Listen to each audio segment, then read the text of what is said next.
Welcome, everyone. Good morning. Welcome again to another EHPA event. My name is Dan Stefanica, your usual host in these projects events. And I'm joined by my colleague Iranna. She's always helping us with the technical things. It's a very unappreciated work because you don't see her, but believe me, she's the one that makes this really, really possible. I'm just the talking face here. It's a pleasure to have you here this morning. And again, yet another event made by us. Always a pleasure to have you. And let's see if I can change the slides, eh? Not, yes. So a little bit of, let me see, a little bit of, housekeeping rules. It's been a few years since we've been in the pandemic. Everyone knows Zoom, Teams, all the things. But just a reminder, you can interact with everyone, with all the participants, with all the panelists. And there are two main ways of doing this. You can either use the Q&A box, if you wish, or you can use the chat box. If you use the chat box, just make sure you have the option set that it's for all panelists and attendees. Otherwise, by default, it's all panelists. So the other attendees cannot see your questions. So it will be a bit weird for them when we're talking about your questions. So choose whichever you want. Personally, I like the chat more. The webinar will be recorded, is being recorded right now. It will always be available on the EHPA YouTube channel, and the recording along with the presentations will be sent to all of you that participate, all of you that have actually registered. Something else to keep in mind is, of course, that we're using a lot of QR codes. So sometimes you will see a QR code on the screen. The QR code takes you to a link that we are discussing during the presentation. The best way to scan that QR code is with your phone. I'm pretty sure we have a little bit of experience nowadays with QR codes. Let's see if it works to change again. Yes. So a little bit about the agenda. It'll be a little bit of a very, very short welcome and introduction from me. Then it will be some introductory remarks from Luca Angelino, Project Advisor, European Climate Infrastructure and Environment Executive Agency at the European Commission. Then we will have a small presentation of the Heat Pump for All project made by OReilly, head of the development unit at TUS. Afterwards, there'll be a panel discussion with 4 participants, Julie Buffy, Secretary General at Europe On, Jean Kronvik, Educational Technologist and Program Manager of EU Project at ISSO, Carlos Garcia Delgado, Head of Building and Construction Sector within CTA, and our very own Secretary General, Thomas Novak. We will also talk a little bit about the work that we're doing as part of Heat Pump for All, and in particular, the competency framework that we're doing for it. So nothing has changed since you have registered. So a quick welcome, because I know that Luca has a very busy schedule, so we don't want to keep him waiting here, of course. So just a little bit about the event. As you know, skills, upskilling, reskilling are very, very important topics nowadays.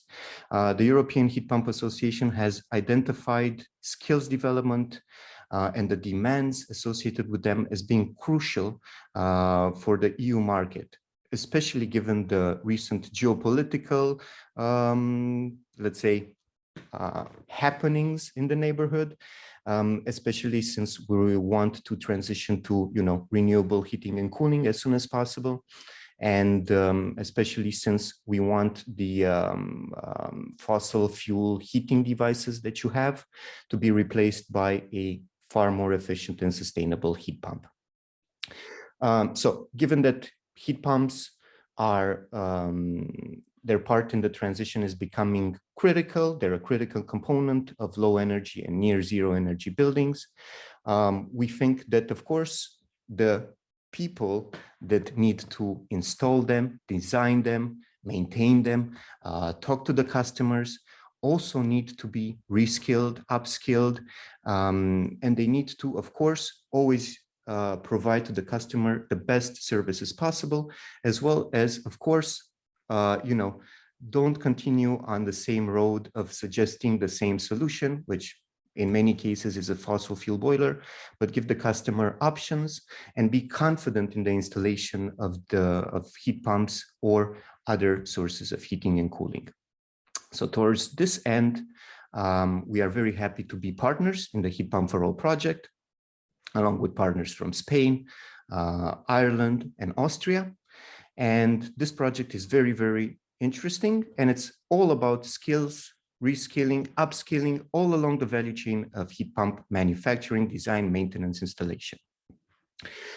So with that, we EHPA are responsible for also preparing a competency framework, and this event is made in the framework of that. We want to hear the opinions of experts, the opinions of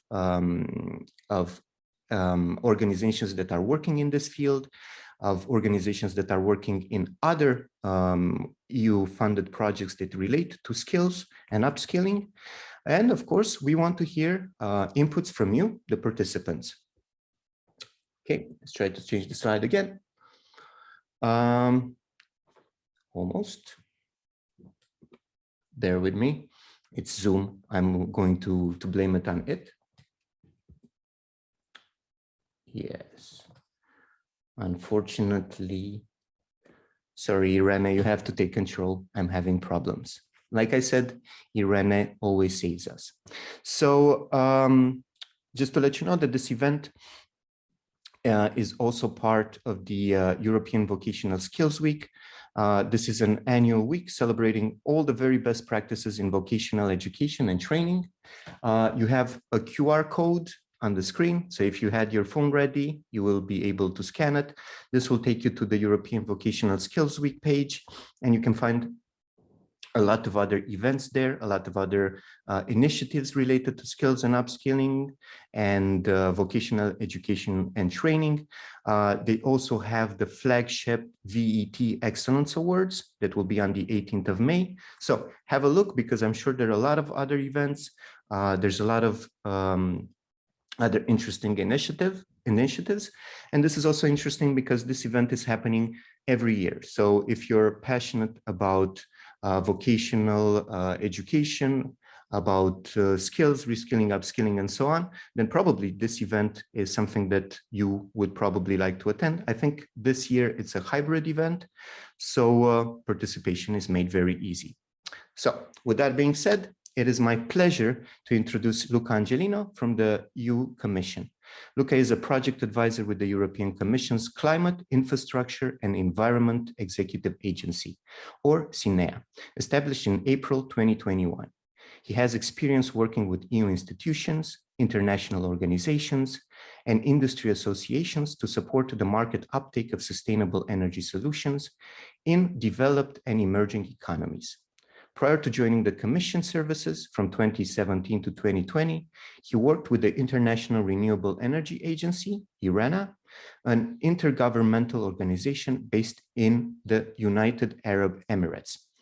At CINEA, Luca oversees a portfolio of EU-funded projects and service contracts from the Clean Energy Transitions Sub-Program of LIFE, the EU Program for the Environment and Climate Action, as well as the legacy of Horizon 2020's energy efficiency projects. So welcome, Luca. Thank you so much for your work. As beneficiaries of EU funding, we are very, very happy to have you here, and we're very happy with the Commission's work on Horizon 2020, Horizon Europe, the LIFE sub-program and energy transition, and so on.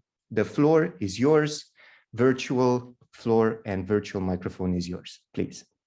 Thank you, Dan, and good morning, ladies and gentlemen, and thank you for this kind introduction and for this invitation. It's really appreciated. So today we're going to discuss measures to advance skills and competencies in the heat pump sector, and this meeting could not be more timely We are facing multiple crises. First, it's been already some time, in a deep climate crisis to which the EU responded in many ways, including in 2019 with the European Green Deal.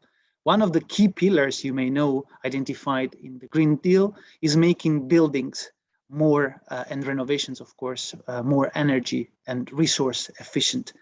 As one of the follow-ups from the Green Deal, the renovation wave strategy, which was unveiled back in October 2020, set the objective to refurbish 35 million building units by the end of this decade.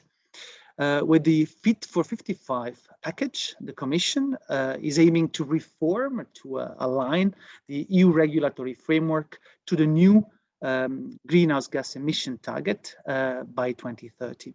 And in that context, the revision of the Renewable Energy Directive, unveiled in July 2021, brought forward some proposals for more ambitious measures to mainstream renewable energy in both buildings and heating and cooling. The second crisis, it's been a few months now, we have been hit by rising energy prices in Europe very heavily. The European Central Bank estimated before the war in Ukraine that energy prices shocks would reduce the GDP growth by around 0.5% only this year. And continued high energy prices will affect especially the poor and business competitiveness. The third crisis, the war and the geopolitical crisis, unveiled, if it was not sufficiently clear yet, our heavy and also painful dependency on fossil fuels, and especially imports of natural gas from unreliable sources. The EU imports 90% of its gas consumption, and Russia provides 40% of it. We're also very well aware that a large share of that natural gas is being used for heating purposes, heating being the largest end-use sector in Europe. In this framework, in March 2022, the Commission proposed Repower EU, a new plan to make Europe independent from Russian fossil fuels well before the end of this decade, starting precisely with natural gas. And in that framework, of course, heat pumps have been identified as one of the key solutions to address this crisis.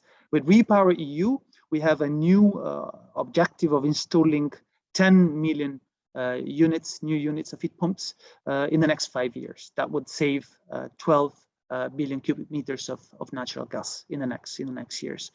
The Commission in that framework also acknowledged that accelerating the deployment of heat pumps in the market will require some more actions, including, and this is the topic of today's discussion, reskilling and upskilling the workforce, which are essential steps to take for this process. Despite what we can see as a very promising outlook, we don't have to underestimate or forget the challenges ahead. Quality of installations, confidence of end users, for instance, are crucial aspects. And in that regard, this project, EHP for All, has a really important role to play. EHP for All started in September 2020 and is addressing really important market barriers for the uptake of heat pumps, addressing both the supply and the demand side. In particular, the project aims to enable capacity and skills development across the supply side, so manufacturers, designers, installers, you name it, and to increase also demand of skills and skilled professionals in the field.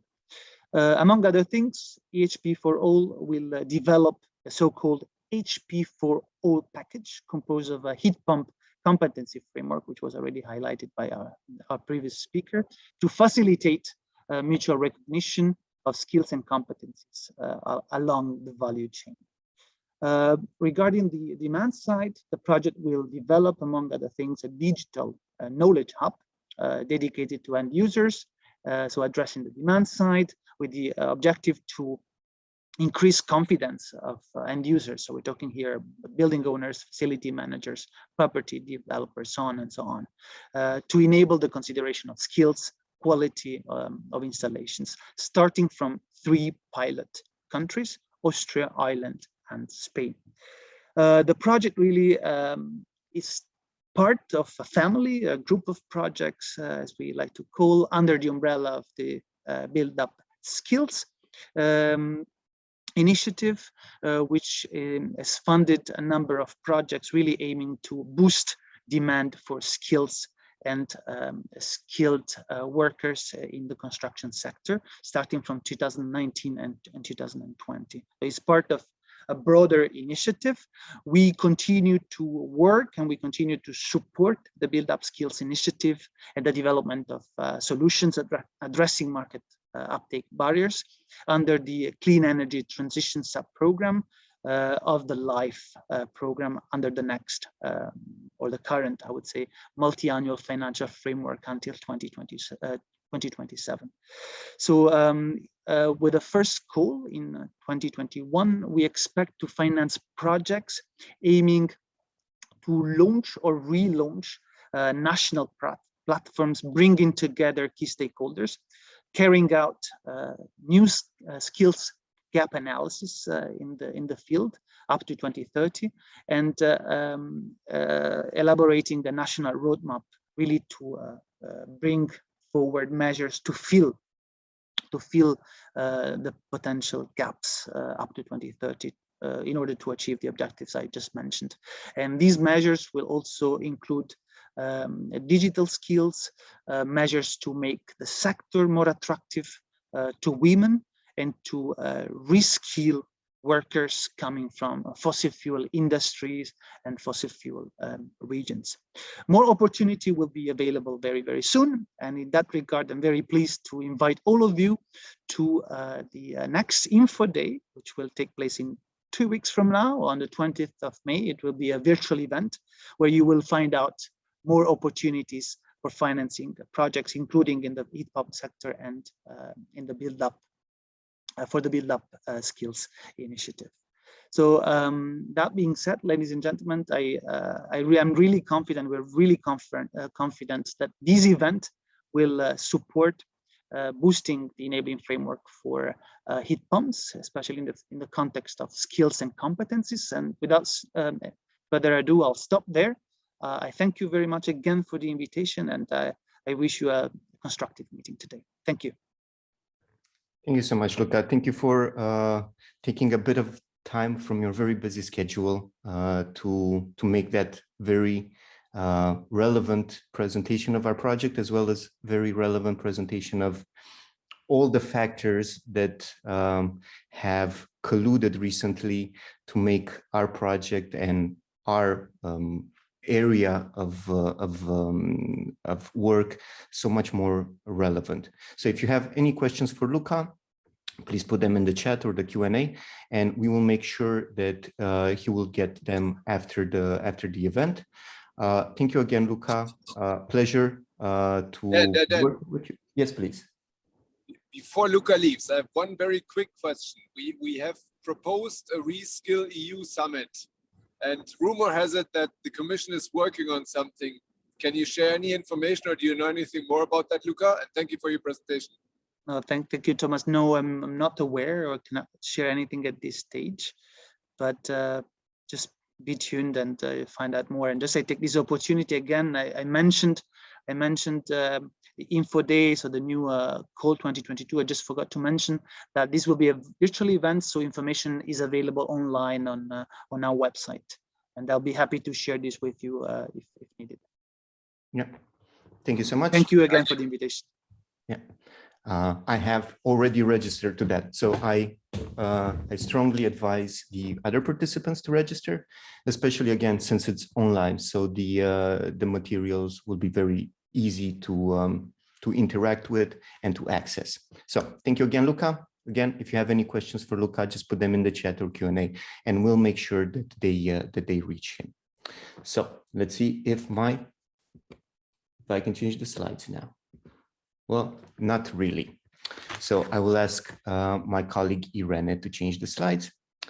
Actually, I cannot see any slides now, so they just disappeared.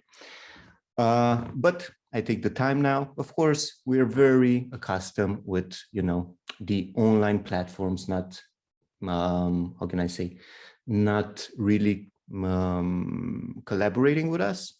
So just bear with us. I'm sure we will fix it. But not to waste time, I would like to introduce you to Patrick OReilly, that leads the TUS development unit, where projects focus on heat pumps, energy efficiency, climate action, social enterprise, and rural development. Patrick is a mechanical engineer. He has worked in the Irish heat pump industry since 2002, working across residential and larger heat pump projects. It's a pleasure always to have Patrick here. We are now working with TUS, and before we used to work with Limerick Institute of Technology that has become TUS now. Now, I still cannot see the presentation, so I am sure that my colleague is working on that. Yes, because I can see the mouse moving. So just bear with us. You know how it is. Hey Dan, can you hear me, Dan? Yes. So we can hear you. It's just I'm waiting for Iranna to put the presentation back on.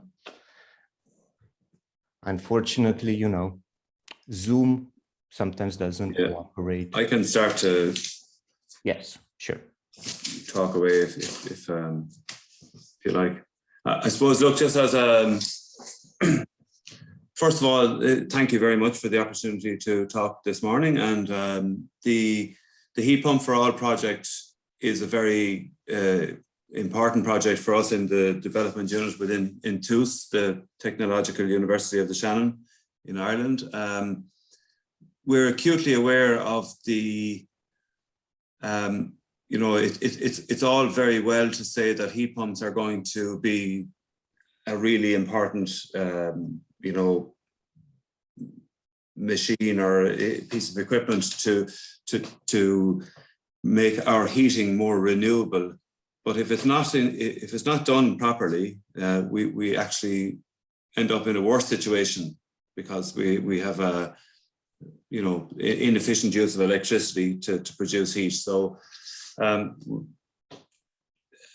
it has been seen in different markets within Europe that there have been false dawns, if you like, where heat pumps have become very popular, but then because of mistakes that have been made, there have been big problems. So that's really what Heat Pump for All is setting out to address, is to make sure that we have a reliable, consistent approach to deploying heat pumps as a technology to bring us into more renewable heating.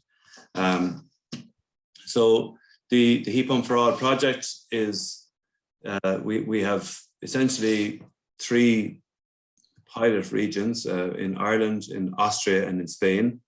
Now I don't have my slides, so I cannot share them because it's disabled from me. Yeah. So look, I mean, it might be no harm. Realistically, what we are trying to do is to understand where the gaps are between what's happening in the market and where the skills are. And we are faced with a labour shortage as well. I think that's also a very important thing to bring to the table, that it's not as though there are, that there's an oversupply of people looking to enter the market. Yeah. We are facing this as a very significant issue, that people, resources and labour are very scarce, and we have very ambitious targets then to deploy large numbers of heat pumps. So we end up with this big challenge. So, if I focus for a moment on the Irish pilot side situation, what we are doing in Ireland is looking at going to local authorities where they have got a mandate to roll out large numbers of heat pumps. We are dealing with the project promoters, and then through those people, we are getting in contact with the installers, the equipment suppliers, and eventually the homeowners. And all along that chain, that value chain, to see where the gaps exist so that we can deliver some you know, insightful training that helps people to really get a system that they understand, and that it is important to note that, you know, where people have in the past gauged their energy consumption on how many tanks of oil, for example, or how much natural gas that they consume. Now their energy consumption when they use heat pumps is purely electrical. So this is a big shift. This represents a big shift in their understanding of how energy is consumed. So it's these are all the factors that are at play in the Heat Pump for All project that we are working on. So in Spain, we are looking at the public sector and how the public sector are dealing with their clients. In Austria, we're looking at large heat pump installations and how it is possible for us to help to promote those kind of projects, and to, you know, to get the consultants and the clients that are interested in deploying heat pumps to actually to do this. So I'm just looking here now. Dan, do I have some slides now that I can show? Yes, they are showing, but you cannot change them. So my colleague can change them. Sorry again for the mishap. You know, technical issues. Yeah, no problem. The little gremlins in the computers. So yeah.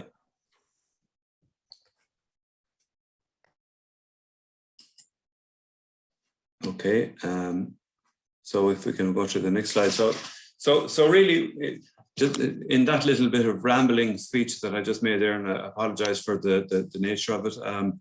The issue, or the main issue that the Heat Pump for All project seeks to address is to look at the skills that are required, and to, you know, in the different markets to intervene appropriately. So or at least not you know, not to be so arrogant as to say that we're going to intervene, but to try to identify and to try and to bring forward good solutions. So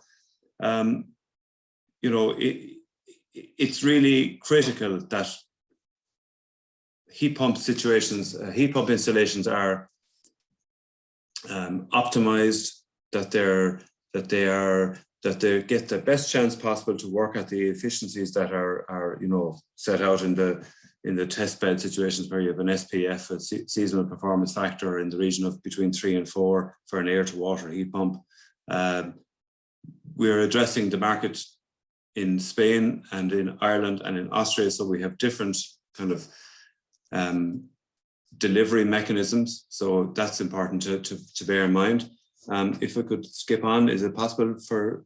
Yeah, thank you. So we're obviously in the situation where heat pump sales have really exponentially increased over the last few years. And if we can skip on really quickly through these slides, to the next one, please.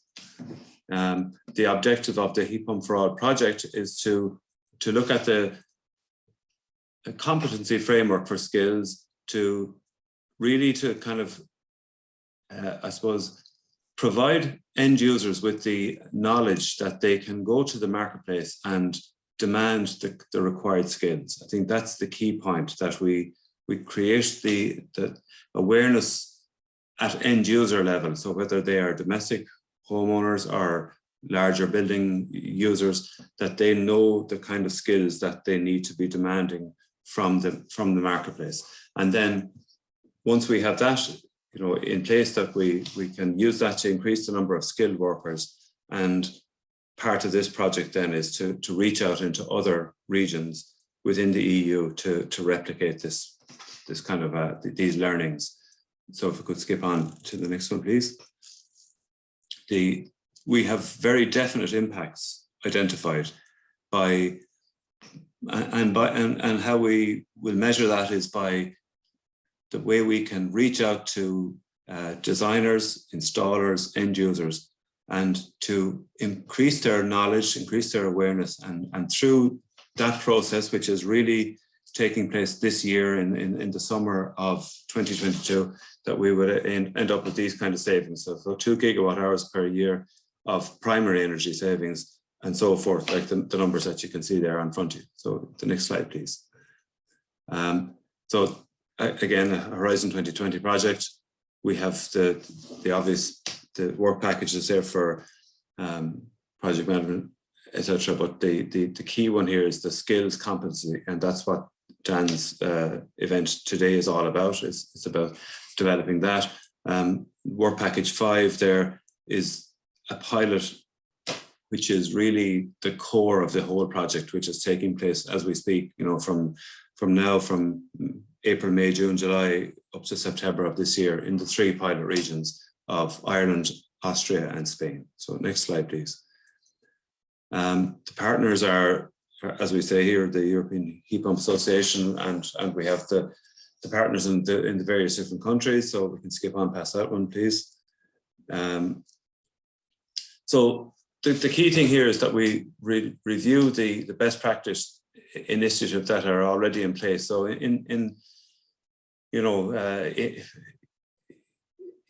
it's clear to say that in different countries we are at different, you know, levels of development. And in Ireland, for example, we've last year published a national standard for the design and installation and commissioning of heat pumps in residential buildings. So that's a new development for Ireland, and it builds upon, if we go back to the building regulations, it builds upon the progress that has been made over the last number of years in bringing the Part L, which is the energy efficiency part of the building regulations, to a kind of a much more modern, much more energy efficient level. And the heat pump standard is feeding directly into that. In Austria, we have probably got, you know, further down the road in that sense, that they've got academies of installers and so forth. And maybe in Spain we're a little bit behind the curve. So, you know, it's a bit catching up on that, while they have lots of air conditioning experience. So it's about the balance of all of those different issues, and you know, policy and legislation is all feeding into that. So the next slide, please. Training is really, you know, I suppose we're taking the approach in this project that we are going in at the pilot level and dealing with actual installations with actual, you know, local authorities, groups of houses, actual projects, and seeing what training is needed, and bringing in installers, bringing in manufacturers, and really trying to get to kind of help them with real projects on the ground. And that's how we're building up the knowledge within this Heat Pump for All project, and that will all feed back in then into our knowledge hub, which will be a resource that will be available on our website. Next slide, please. So as I say, we're dealing very definitely with manufacturers and suppliers on the one hand, and then with building owners. So it's a case of bringing projects to, you know, to really real life projects, getting installations with the expertise really resides within the manufacturers, and it's to try and get that expertise out into the marketplace. That's what we're trying to do here. Next one, please. And we, you know, as part of this project, we have some benchmarking tools that will be available for the 3 pilot regions, and then the knowledge hub, which will be the repository for the information that comes from the interactions between manufacturers and actual sites and pilot sites. So really, I think that's what I have to say. I think we can conclude my presentation here. It's been challenging in the sense that for the Heat Pump for All project, we still haven't met as a project team. We are meeting in Brussels in a few weeks' time, so that's going to be you know, the first time that we've met.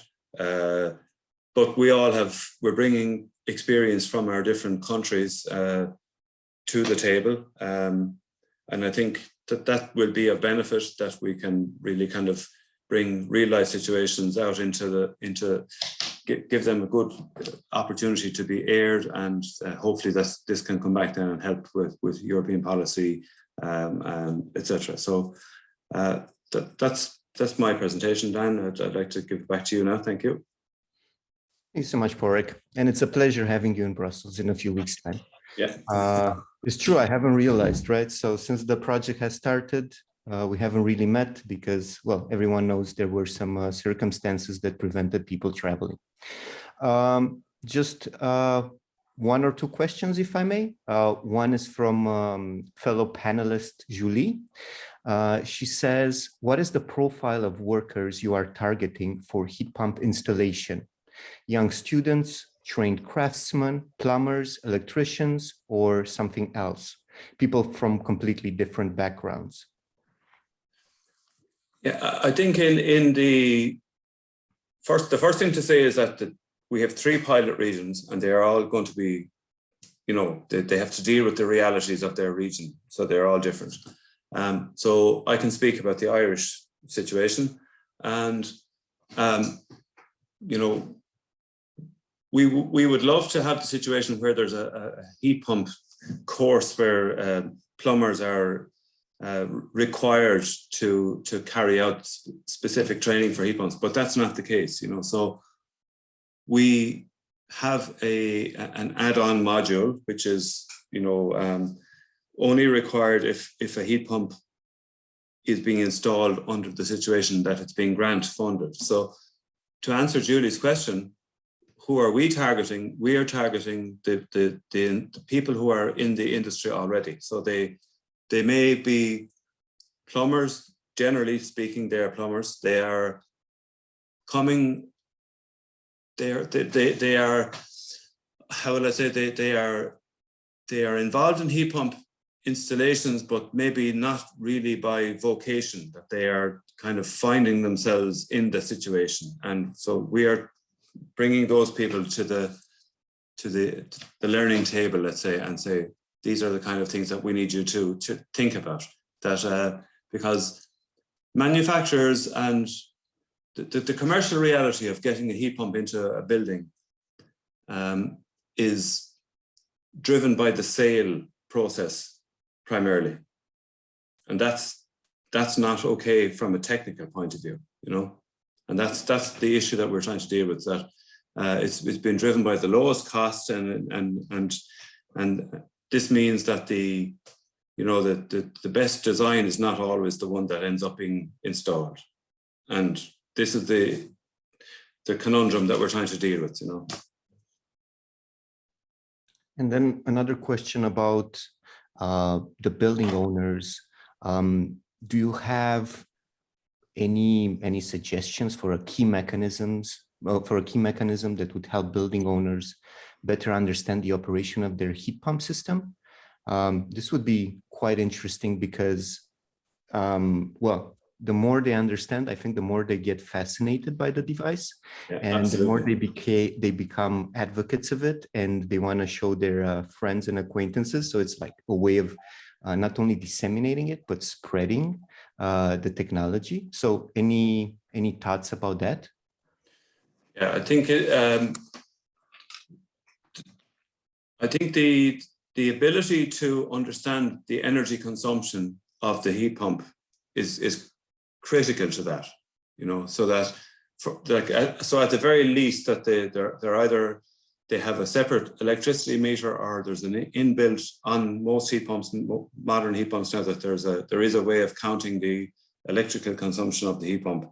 And I think if the absence of that really makes it very difficult for people to come to terms with what's happening. So that's step number one, is to understand the energy consumption of the heat pump and where they can adjust that and fine tune that, but be part of that and be aware of it, be, you know, watching it and say, well, in the month of February, it was a lot higher than the month of March, or, you know, And that's the kind of understanding that's needed. I think that that it will taper off down into the summer months, that there's going to be very little consumption. And, maybe in Ireland, we're looking at people who are used to a tank of oil, kerosene, and that they would fill their kerosene tank once a year. It's to get that level of understanding, as to what you put in is what you get out kind of idea, so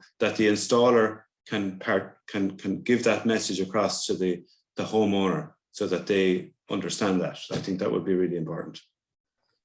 Exactly. So the installer is the ambassador of the technology. They're they represent it. A bad job would be very bad for the technology itself, but it wouldn't be the technology's fault.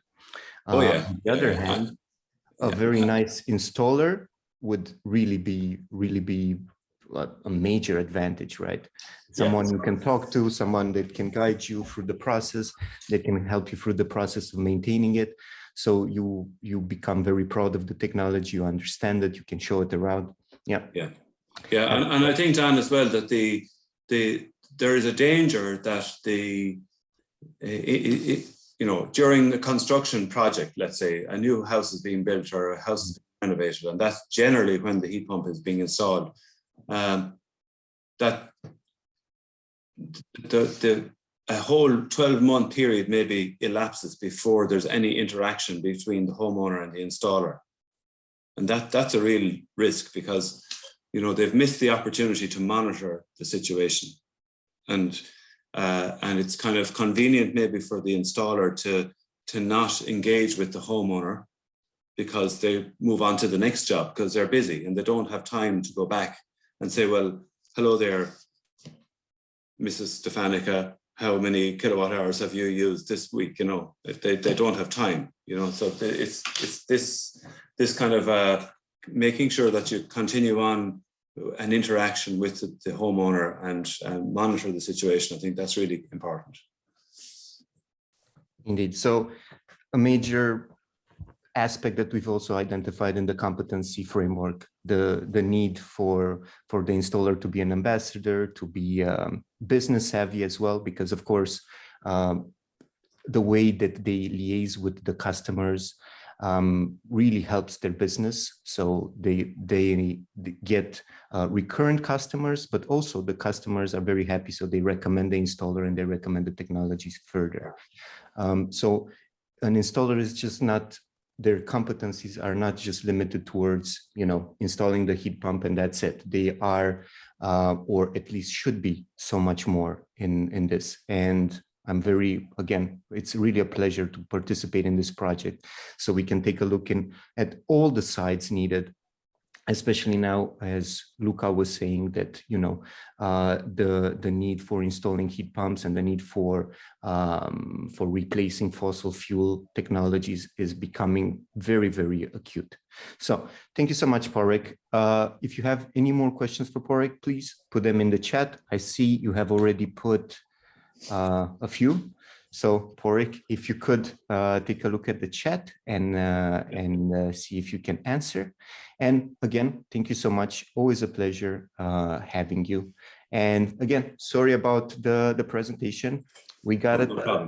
We got it shared at the end. Yeah. But you need a little bit of stress in life, so that's okay. Yeah. Thanks, Doug. You are very welcome, and thank you again for joining and for the very relevant insights. So I will ask one of my colleagues, because now we actually have more that are handling the presentation, to change the slide, please, to the next one. And I will introduce the panel discussions. So basically, we have 4 panelists. Each of them will have a short presentation. And the order is Julie, Jean, Carlos, and Thomas. Each of them will go through their presentations. If a question comes to your mind during the presentation, again, please put it in the chat. Make sure to identify to whom the question is. That would make answering it a bit easier. And then, of course, after the presentations are over, we can have a bit of a discussion on what was said, what the panelists' opinions are about the competencies needed, what their organizations are doing in this field, and of course, answering the questions that are coming from you. So with that being said, and if I could get the next slide, please. I would really like to welcome Julie Buffy. She's the Secretary General of Europe On, the European Electrical Contractors Association. Founded in 1954, Europe On is the voice of the professionals who switch Europe on by operating electrical systems in buildings and infrastructures, including rooftop solar panels, energy management systems, and electric vehicles charging points. Julie is also in charge of the Skills for Climate campaign, raising awareness on the shortages in skilled professionals, an issue that will considerably weigh on Europe's ability to deliver the energy transition. Originally from France, Julie studied public administration at Sciences Po Paris and European Affairs at King's College London. And her quote is, "No matter how high our ambitions are in the energy transition, if we cannot find skilled professionals in sufficient numbers to implement this change, this is both a tremendous opportunity and a potential obstacle for Europe to lead the way." Of course. So that's the major problem that we've identified, right? So the manufacturing of heat pumps, for example, can be steadily or rapidly stepped up, but the need for very trained installers, as well as all the competencies that we just touched upon, is something that needs to be tackled as well. And of course, something that needs to be tackled sooner rather than later. So Julie, the floor is yours. Just tell us and we will change the slides for you just in case that the little gremlins in the computers show up again. All good, thanks. Can you just confirm that you can hear me and that you can see me? I confirm that we can hear you and that we can see you. Lovely. I can't see myself. That's a mystery, but that's fine. I've seen enough of me anyway. Okay. Well, thank you very much. First to you all. Thank you, Thomas and Dan, for inviting me, and a very good morning to everybody. So then I suggest that we go to the first slides, which will probably be just the introduction slide. Yes, so I think my colleague's mouse is... Julie, you should be able to share the screen for your own. Oh, okay. I thought Let me know if it's not or... Oh, no, please don't share the screen, Elena. Just change the slides when Julie I mean, I can, up to you. No, it's fine. Okay. Yeah, thank you so much. Okay. So I'll let you do that. Okay, so my presentation today will be about the campaign that Europe On is running, which is called Skills for Climate. And we are looking at solving the skills and professionals shortages in the energy transition. So if we can go to the next slide, please. So maybe just a few words of introduction, because you might not be familiar with Europe On, that's all right. Europe On is the European Association of Electrical Contractors. So the most well-known profession around this in this category would be electricians. We were founded in 1954, and we represent a big sector across Europe. That's around 300,000 businesses, mainly very local, small and medium enterprises, almost 2 million professionals with an annual turnover of 200 billion euros. Our members are all national associations of electrical contractors. You have the logos on the side, maybe you know some of them in your country. And I'm the general secretary of this organization. Maybe before starting, really, I would like to make something very clear, which is that although it differs from one country to the next, electrical contractors don't do as much heat pump installation as HVAC installers. For example, Patrick was mentioning plumbers, obviously. So that's still a bit new to us. That's also why I will talk from a wider perspective on skills and workforce shortages. However, I think that it's really relevant to be with you today because markets are evolving, and with the acceleration of electrification, there is an increasing need for electrician skills in the heat pump market. If we can go to the next slide, please. So a bit of context. The Skills for Climate campaign was launched in November 2019 because all across Europe, our members, electrical contractors, report increasing difficulties in finding the right people for the numerous missions that they have to tackle, because basically they have to implement the energy transition on the electricity side. In Germany alone, we are currently missing 80,000 people in the electrical contracting sector. 80,000 people is roughly 1/5 of this precise trade. And as we've seen in the previous presentations, the heat pump market is rising. The renewable technology markets altogether are rising. So this problem is set to worsen if we don't act. And when we launched the Skills for Climate campaign, that was in 2019. So clearly that was very much aligned with the release of the Green Deal, which will involve more electrification, more deployment of renewables, more energy efficiency. So that's why we wanted to be part of the debate and to make sure that this crucial topic would be taken into account. Because what we are facing is a dual problem. If we can go to the next slide. That's first a technical challenge. That's, I think, what Patrick has been mentioning a lot. You know, how do we find the right skills? Technologies are always evolving, so we always need to upskill even further. And then there's a workforce challenge, because it's great to have the best training skills, the up-to-date facilities, etc. But if you have no one going to those trainings, then nothing will happen in practice. And that's the major aspect that I really want to highlight today: the lack of applicants, the lack of people in the trade, sorry, and a workforce which is aging. Next slide, please.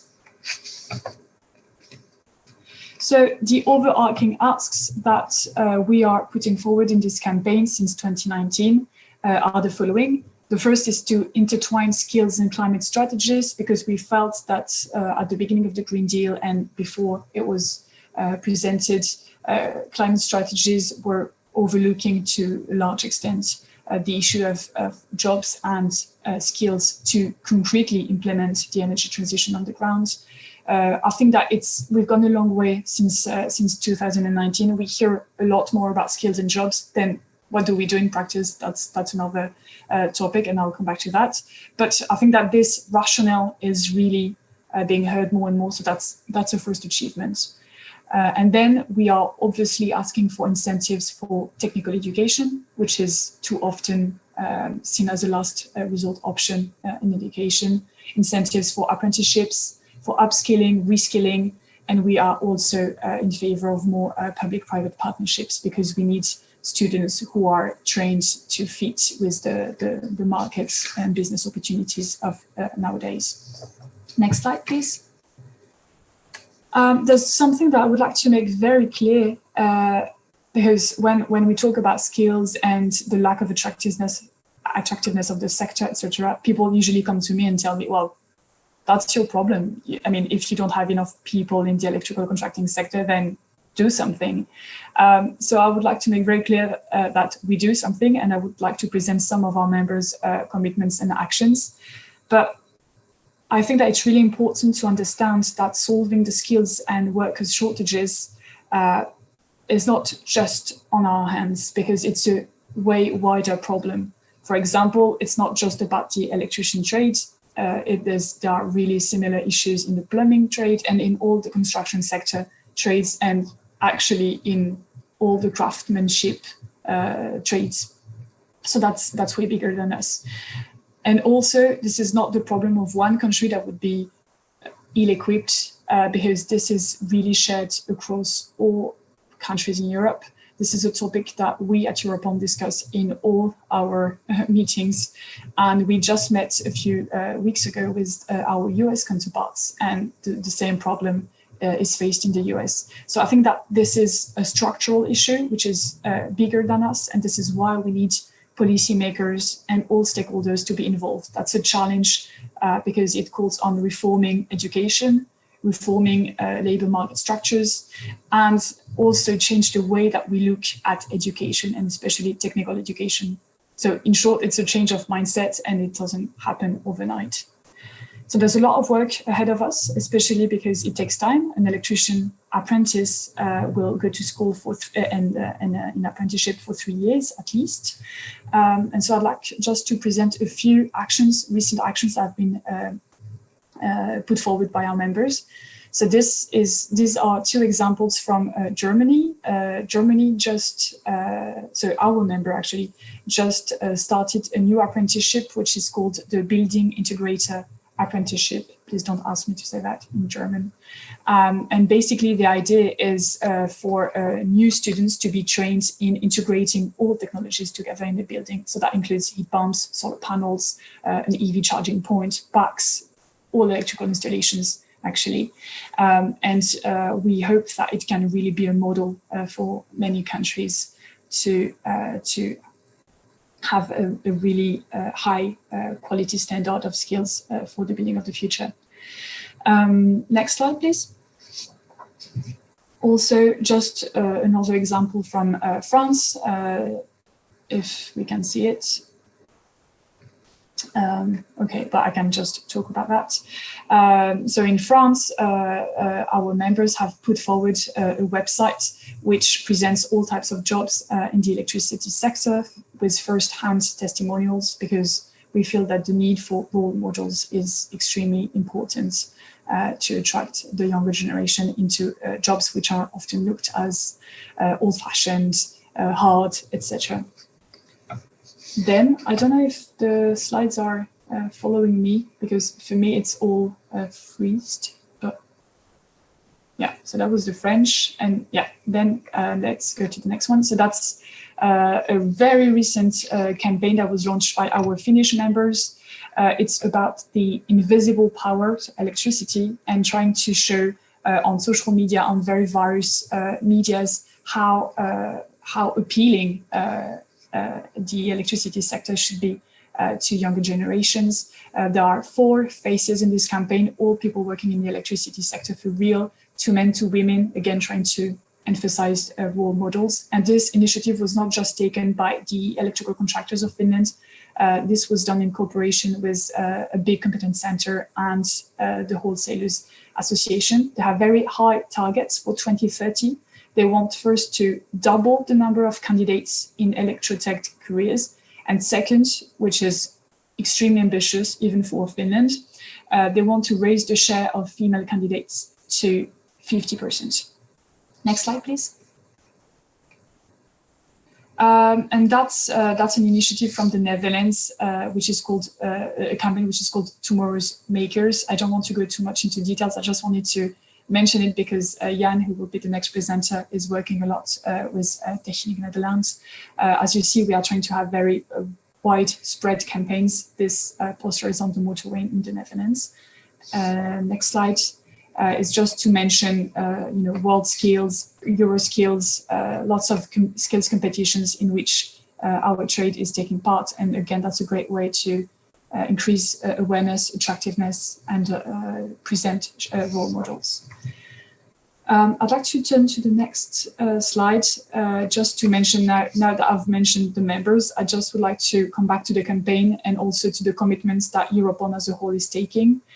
So obviously, we decided to join in 2020 the European Pact for Skills initiative, which was launched by Commissioners Schmid and Breton.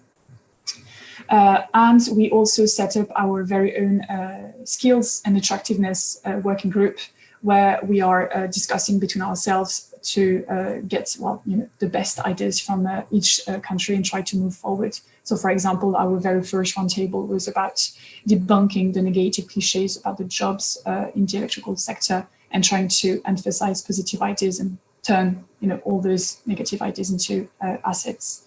Next slide, please. So now I'd like to really come back to the Skills Reclaiming campaign and where we are now in 2022. Obviously, I don't want to go too much into details, but there are lots of rationales for action in light of the recovery plans post-COVID the Fit for 55 package and now the energy crisis. There are so many jobs to create, but conversely, if we do nothing, those jobs will never be created and the climate and energy targets will never be reached because we will just lack hands to implement these changes on the ground. So this is why we wrote to the Commission, European Commission, in March 2022. If we can go to the next slide, please. With a letter that was encompassing all of those issues. And we reached a record high number of supporting associations showing the pressing urgency of this issue nowadays. So obviously EHP was a firm supporter of ours. I must say that EHP has actually been supporting us from the very beginning of this campaign since 2019. We are working often on this issue together. And I'd like to conclude with the 3 key asks that we are pushing forward in this letter that we are working on at the moment with the EU. So if we can go to the next slide, please. So the first thing is that we feel that there's been a lot of focus in recent years on skills gaps, skills mismatches. Certainly it's not enough and more needs to be done, but something has been forgotten, and I came to that a bit before. It's the lack of workers, the lack of candidates. And I think that actually our Skills for Climate campaign, it's a nice name, and maybe it should be Skills and Workers for Climate campaign. Well, that would be a very long hashtag, but you get the idea. And so the first thing that we ask to the EU is to ensure that member states assess the gap between available and needed installation professionals to roll out the energy transition. So that's a very technical proposition, just making a report. But we believe that first, it's something that the Commission can really ask to member states. And that would be a way to confront member states with the pressing discrepancy in available personnel, because and we think that it will encourage them to take action. I told you that in Germany, there are currently 80,000 vacancies. In France, it's around 20,000. We have those figures, but we don't have them for all countries. And most importantly, we need member states to do this work and to react and take action and raise awareness. And I think that's really important for governments. Well, it should be really important to governments, because let's say that in the whole installation sector, so not just looking at electricians, but plumbers, roofers, etc.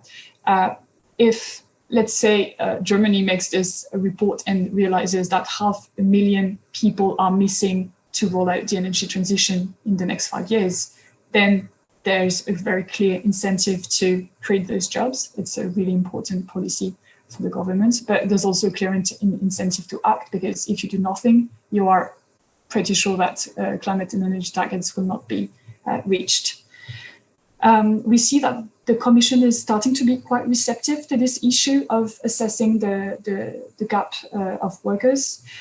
We've seen some promising proposals in the new Energy Performance of Buildings Directive. And we are also seeing on the Parliament side interesting amendments in the Renewable Energy Directive and the Energy Efficiency Directive. Well, it's still under negotiation, but we see that things are starting to move, and we hope that it will be for the best. Next slide, please. Then the EU is always looking at opportunities to communicate widely. And so we think that it would be very relevant for the EU to launch an ambitious campaign to enhance the attractiveness of technical, vocational education and careers in the twin transitions. We have a need to change mindsets, because I don't know if you remember when you were a student, but I do remember that when I was at school and that I was not performing well, my teachers would threaten me to go to technical education, and that seemed like a nightmare. And that's a problem. That's a problem that we always see technical education as a last resort option, as something for the dumb, because there are lots of skills there. There are lots of great projects there.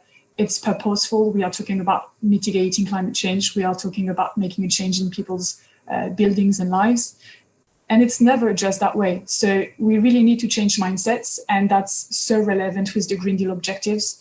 So we hope that the EU would be eager to do that. That would also be a good way to attract new diverse profiles, because women are missing here. And so we definitely need to look at all candidates. And of course, that could be a starting point for member states to act and to maybe do their very own national bespoke campaigns. Next slide, please. That will be my very last one. So yeah, the last point that we made in this letter is to ask the EU to gather member states, social partners, academia, and really all relevant EU and national stakeholders in a platform where they could exchange best practices. We've seen some very interesting results in the Just Transition platform, so we are calling for something similar to promote technical education and make sure that skills and workforce shortages in the energy transition are a top priority. And that would obviously be a good way to connect this challenge to ongoing EU initiatives, because there are lots of great initiatives, but they need more coordination if we want to make a clear difference. So that's all for me. I hope that I haven't been too long, and thank you very much. I'm really eager to listen to the other presentations. Thank you so much, Julie. If you could put in the chat the link that you had there to the letter. And also very, very interesting putting together all the programs that are somewhat dispersed, right? With Erasmus, with the different training opportunities that member countries are offering. So very, very interesting. And Julie will put the link in the chat so you can access the letter. And always a pleasure to support you in such a nice initiative.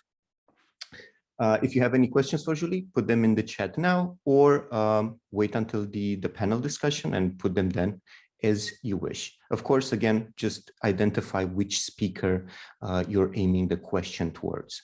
So Elena, if you could change to the next slide, please. It's my pleasure to introduce you to Jan Kromwijk, Program Manager of EU Projects with 18 years of experience as an educational technologist working for ISSO. Coordinating, writing, and editing of teaching materials for initial and post-initial education, coaching on didactics of experts, writing teaching materials and/or qualification schemes, creating learning networks focused on craftsmanship in the building sector, developing e-learning interactions on building errors, educational design of the Build Up Skills Advisor app, developing qualification schemes, and much, much more. It's a pleasure to have Jan here today. And also, I have to say, I really like your slides, Jan. The graphic designer did a top-notch job. You have to recommend him or her to us as well. The virtual floor is yours. Please tell my colleague when she needs to change the slides. Please. Thank you, Dan, for both the invitation and the introduction, and thanks a lot for your participation in this meeting. I would like to present you in a few slides our experience from the Netherlands with task-based unit of learning outcomes, closely related to developing a comprehensive framework for skills and competences. Next slide, please. Yeah, why do you need task-based learning outcomes? In the first place, within the Horizon 2020 Bus League project, we need them to stimulate demand, and when the demand is stimulated, to fill in the stimulated demand. And you can see at the top, the recognition of energy skills can lead to legislation changes, can lead to stimulate the demand. And on the other hand, if you have a good recognition of energy skills or of heat pump skills, then you can provide practical and effective upskilling, because you exactly know what you can train and what you need to train in order to fill in the stimulated demand. And especially in the time of labor shortages, it's very important that you can upskill people task-based so that they can start working as fast as possible and join the market capacity. Next slide, please. Why do you need task-based learning outcomes? Especially for fast upskilling. For example, in the Netherlands, we have quite a huge demand now for hybrid heat pump installations. So the traditional CV installer needs to be able to answer questions from customers on their installations and also on the hybrid component. Next slide, please. It's also highly needed for cross-craft issues, especially when you are going to install a heat pump.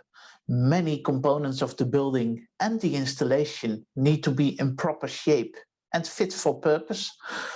And if it is not fit for purpose, the workforce needs to be able to recognize, for example, the air leakages and the questions that the customer have, and using the proper tooling to address those cross-crafting issues. Next one. And last but not least, also for easy procurement. If the market is not asking for properly skilled persons, then the market is not getting properly skilled persons, or they have a chance not to get properly skilled persons. So the more clear you are at the start of a project that you need properly skilled persons and that you can make explicit what you understand with properly skills, then you can ask for the right person to be able to do a good job. And not only to deliver quality, but we see in the Netherlands that when you are working with skills craftsmen, that also the time of installation can be shortened quite heavily. So it's not only about quality, it's also about effectivity of the work. Next slide. And then I think it's the last one, the why on task-based learning outcomes, to enable micro-learning. We are aware that learning and the field of learning is changing rapidly, especially by introduction of the smartphone. You can really learn anytime, any place, anywhere. So you can use the task-based learning outcomes to deliver small learning units or small quality checks or small other forms of didactical content in order to get people trained properly. Next slide. And for example, in this store where you can scan the QR code, as a craftsman, you directly get a few questions on the things you are seeing in order to upskill, not only on site, but even in the store itself. Next slide. Yes. Then I go a little bit more in depth on the why task-based or unit of learning outcomes are needed from the technical perspective. Unit of learning outcomes are statements regarding what the learner knows, understands, and is able to do, a very important one, including responsibility. On completion of a learning process, and they are defined in terms of knowledge, skills, and responsibility. And most times, the responsibility is translated into the competence element. What they give a practical perspective on the required skills in the value chain. They led to increased recognition of the skills that are learned. And what we found especially helping is clear learning outcomes for development of training materials, so that all the market actors that are providing, for example, heat pump trainings, know what are the minimum requirements for their training, because that greatly helps them to steer their experts to proper design of training materials. And it is also flexible for future improvements, such as alternative refrigerants or new type of heat pump installations popping up all the time. Next slide, please. How do they work? How does it look like? You are looking at the screen of our unit of learning outcomes database, and I have promised then to took out some examples from the Dutch competencies on heat pumps.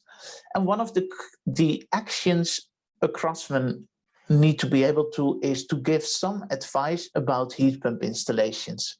And what we do is that we divide that main task into subtasks. For example, advice on the technical aspects, identify points for attention and risks from the cross-craft element, and also advise solutions around the heat pump system. Next slide. Those are worked out in separate unit of learning outcomes. So the subtask advice on technical aspects has two harmonized unit of learning outcomes. And what does harmonized mean? Each unit of learning outcome is one time in the database. So if you can apply the same unit of learning outcome for another technology or for another part of the work, then the same unit of learning outcome can be assigned, also making it possible to create your own track record of unit of learning outcomes you are able to work skilled on. And the other unit of learning outcome is identify the main components of the heat pump. That's a generic one. What we are also doing, and that's currently in process, that we link the task to the relevant professions, because not everybody is able to do an advice to the customer, especially on the technical aspects.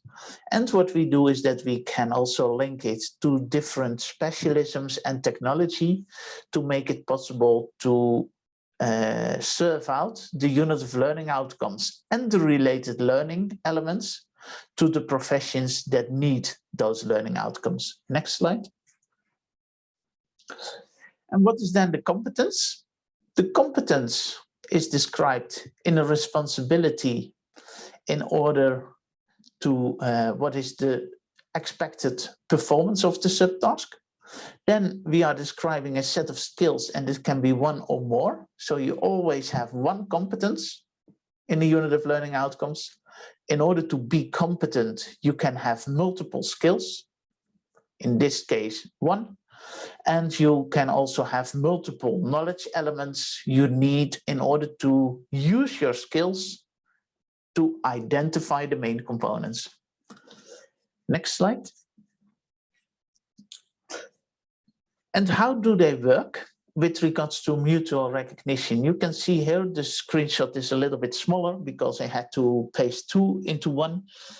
This subtask, identify points for attention and risk, is used in two tasks. So that means that if you are trained on this subtask, you are fit for purpose in addressing two other tasks that are related. And you can see it also in the unit of learning outcomes. You can see that the competence description to identify points for attention and risks is linked to three different subtasks. So if you are trained on this competence, then you have a package of three subtasks addressed, making modular upskilling and very flexible upskilling possible. Next one, please. And to give you a more detailed overview, what do you get as a result? You get an overview of the tasks, including all the subtasks, for the full value chain and for the full process. So from the start, the intake at the client, until the end, the removal of the installation and the replacement of the installation. Behind each of the subtasks, you see the links to the unit of learning outcomes. And then you can also see, for example, that unit of learning outcome 6 is used multiple times in different subtasks. Next slide. Then an overview of the unit of learning outcomes. Every unit of learning outcome has a unique ID, so it is only occurring once in the database. There is one competence description. The set of skills is split by commas to make them clearly distincted from each other. and that's the same for the knowledge items. Next slide. And how can you take them in use? What you can do if you want to recognize, for example, a heat pump installer on the advice of a customer, then you can select the tasks and the subtasks and the unit of learning outcomes you want to be part of the training curriculum, and you can publish them in a so-called qualification scheme that can be linked to a certain profession or a profession group. And based on that, you can issue recognitions. Next slide. Yes. For example, in the Build of Skills Advisor app, the unit of learning outcomes, power, serving out the right learning content to the right craftsmen and professionals that need that content. And you can also see that it links to, for example, e-learning that is available for the profession. Next one. And this is in 3, so yeah, thanks a lot. They power personal recognition. You can find your skills. You can also find your skills cards that are linked to the published recognitions, and they can even be verified. We have proven that principle in the Horizon 2020 Newcom project. By scanning the QR code, you can find out that I'm a recognized professional. Thanks a lot for your attention. I think this is the last slide. And I am asking you all, we need to get heat pumps on the move. And as Build Up Skills teams and projects, we are working on making the installers able to speed up and address the many needs of the customers. Thanks a lot. Thank you so much, Jan. I was just taking a screenshot of that because not only do I like the graphics, but I really like the message. Thanks so much. As usual, very, very relevant and very, very insightful. Always a fan of the VAS League project. If you could put maybe a link in the chat so that participants have it, I don't know, bookmarked on their browser.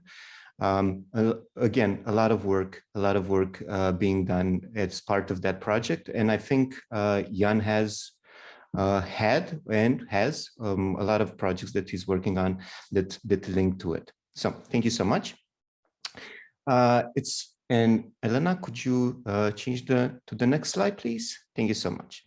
So it's my pleasure to introduce you to Carlos Garcia, who is since 2015 head of building and construction sector within CTA, Andalusia Technological Corporation, the most important innovation-oriented cross-sectoral public-private partnership in Spain, with more than 700 businesses-led RTDI projects financed since its inception back in 2005.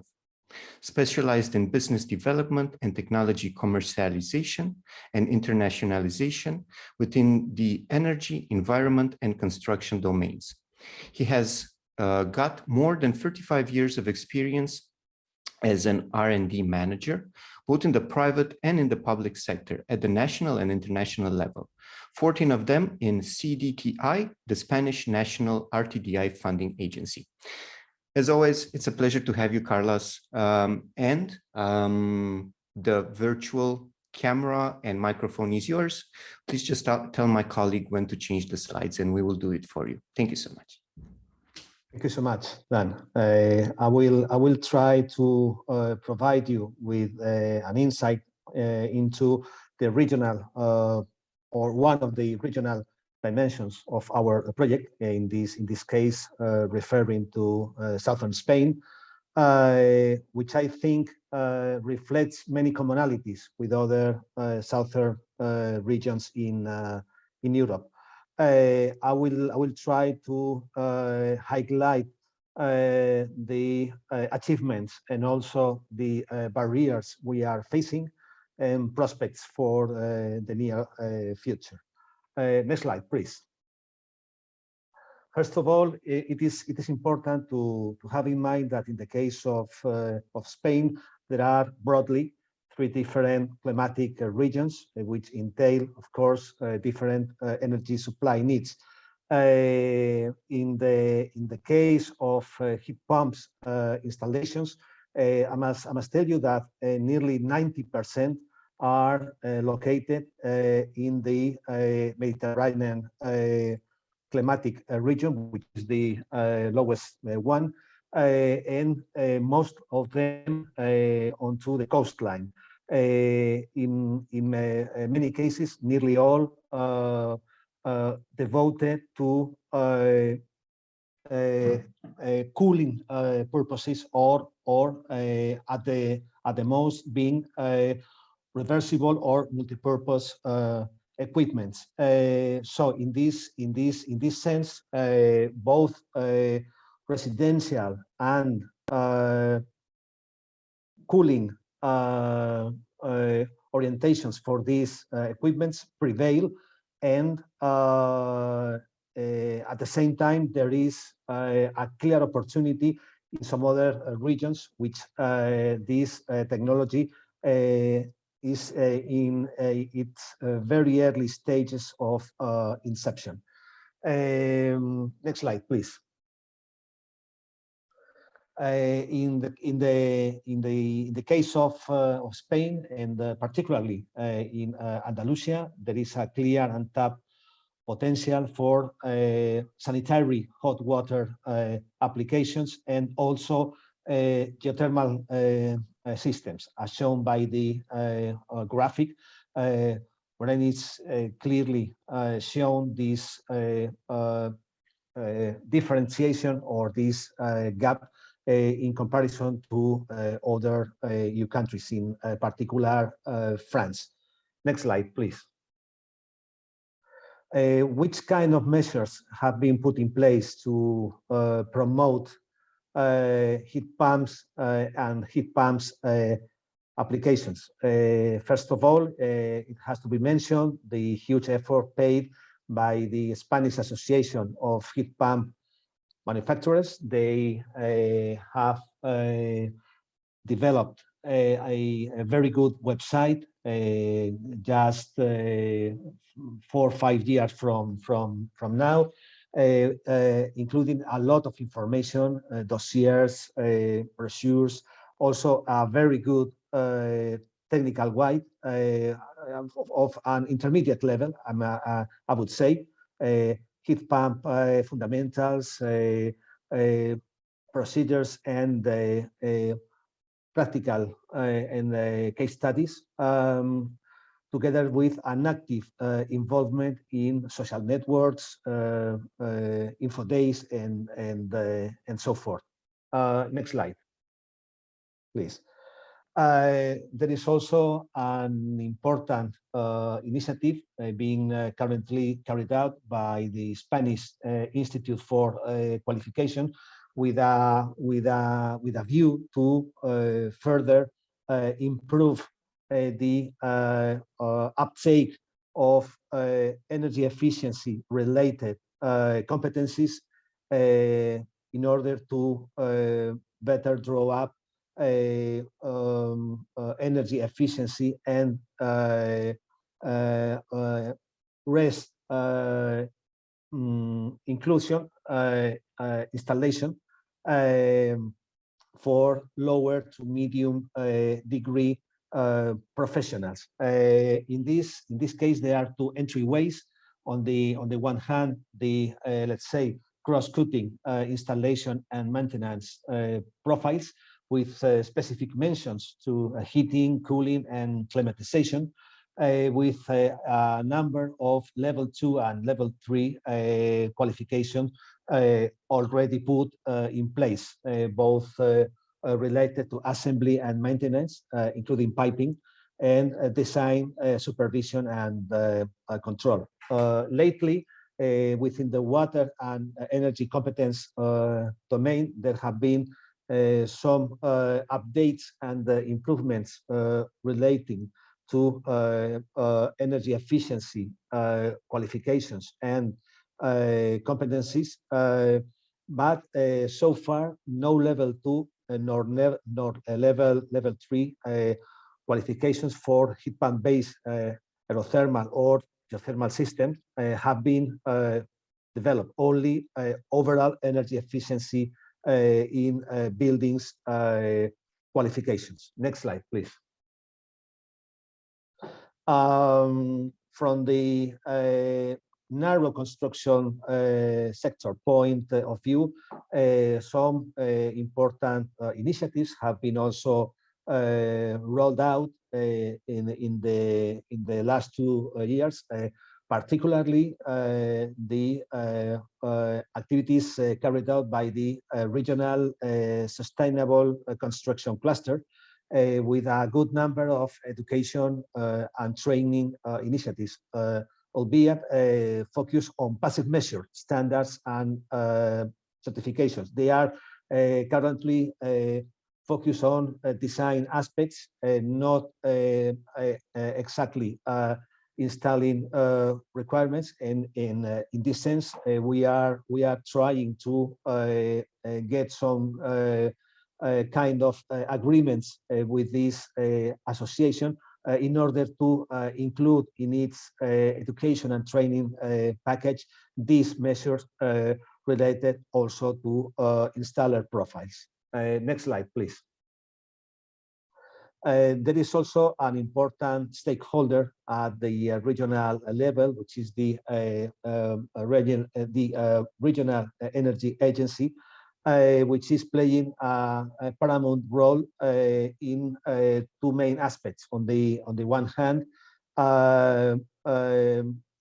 deploying specific incentives for renewable energy system acquisition, modernization, of course, including heat pumps, and also adopting a centralized role to foster the development of emerging technologies and practices. In this sense, they have been driving in the last 2 years a centrally managed network of public buildings for energy efficiency best practices dissemination, centralized energy planning and programming, unified energy services provision, energy rehabilitation measure, both active and passive, included in this case the installation of heat pumps, and also, and to my mind, the most important initiatives from their side,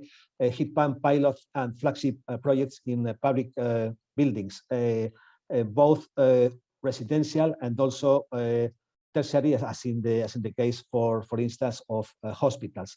They have also publicized a good number of case studies, brochures, leaflets, and so forth. So in this sense, the role played at regional level by the regional energy agencies is of capital importance. Next slide, please. With this overall picture, I would like to share with you some preliminary conclusions and the way forward.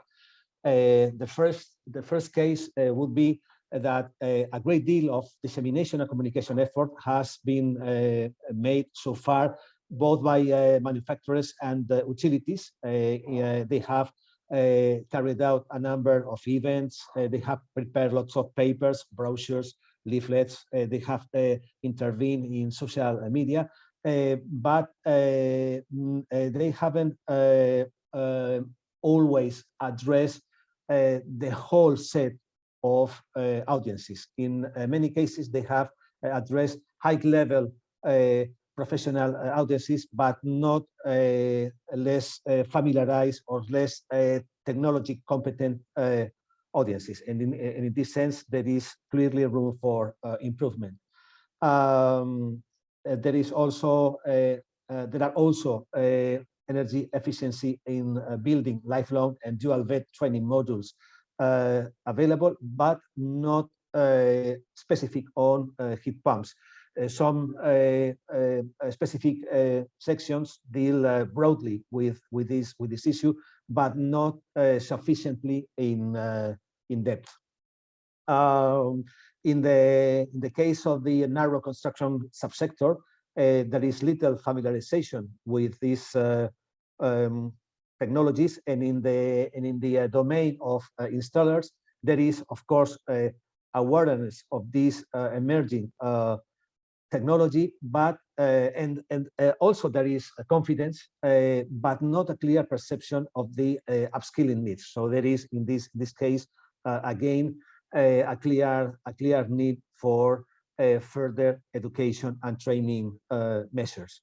The qualification framework is more responsive to emerging technologies, but heat pumps are not sufficiently given a proper visibility. And again, this is a matter for discussion and for improvement.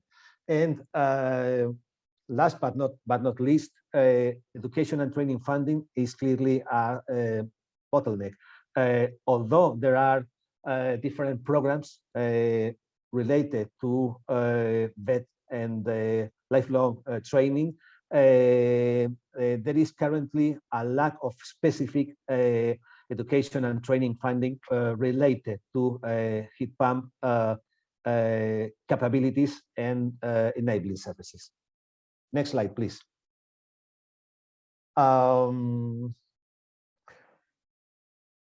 It is also important to bear in mind how in this region the education and training cycle is currently conceived and deployed.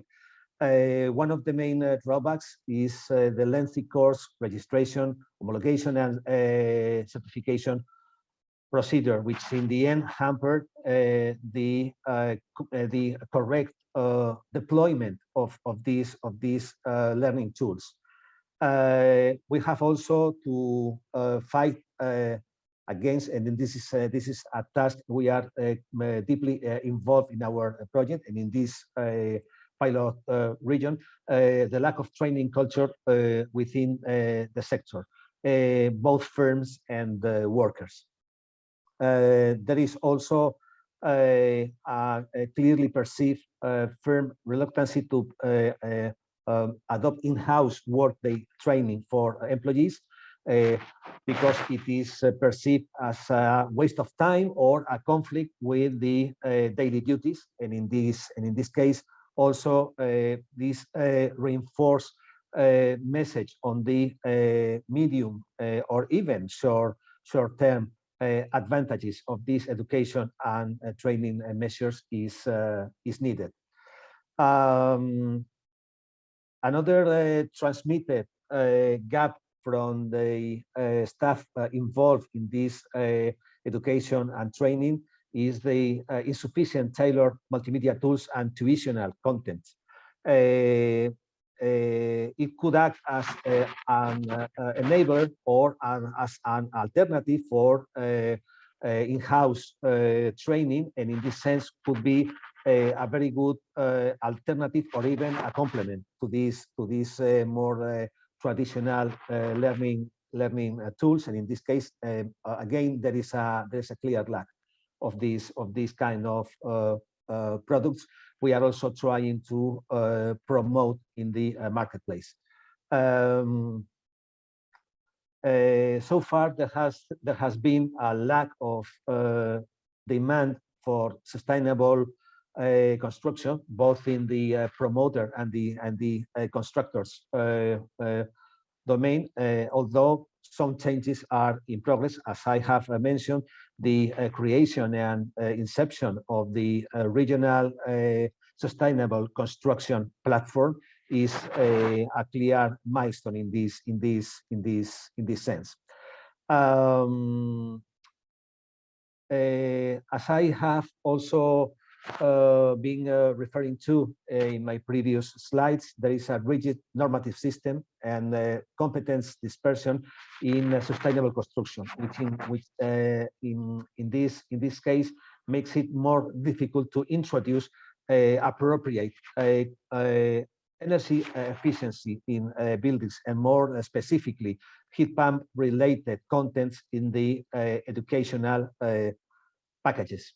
And last but not least, the overall lack of confidence in the lower end of the value chain on the expected performance, because although there is a clear perception of the potential benefits, there is a lack of demonstration of success stories which would permit to gain confidence of the expected performance and